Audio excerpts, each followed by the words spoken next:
Yun lang yan. Pag binabasa mo, hindi namin alam kung anong kasalanan namin eh. Bakit ba pinapatawag kami dito?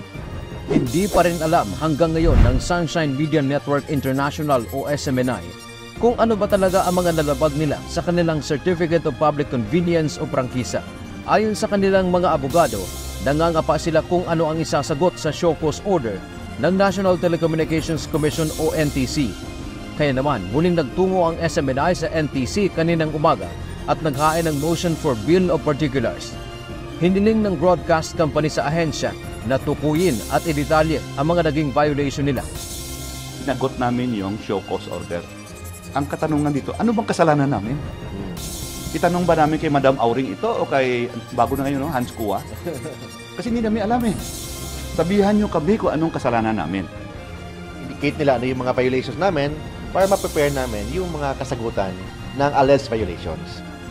Dagdag pa ng legal counsels ng SMNI, nagpadikta umano ang NTC sa House of Representatives na sila ay suspindihin.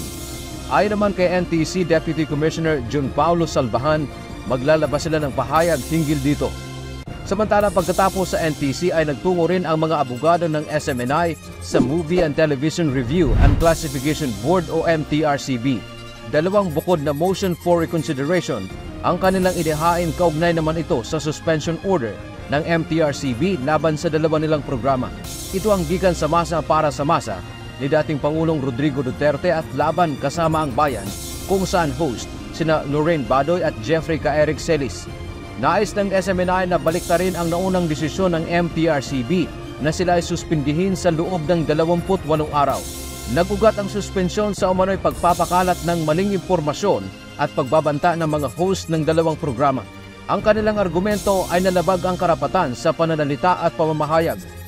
Huwag kayo maging balat sibuyas. Yun lang ang sinasabi natin dito. Ngayon, kung ang isang programa nagkakamali, kasi lahat tayo nagkakamali naman eh, ay isasara mo yung buong network, naku, walang matira dito. Sa opisyal naman na pahayag ng MTRCB, sinabi nitong karapatan ng SMNI na maghain ng nasabing motion bilang bahagi ng due process. Pag-aaralan din umano nila ng mabuti ang motion alinsunod sa kanilang kapangyarihan at responsibilidad sa ilalim ng Presidential Decree 1986. Samantala, hindi pa umano natanggap ng SMNI ang desisyon ng Court of Appeals hinggil sa kanilang hiling na TRO sa kanilang suspensyon, kaya hindi pa sila makapagkomentaryo rito. Dantiamento, UNTV, News and Rescue. Diyos ang aming sandigan, serbisyo publiko ang aming pinahahalagahan.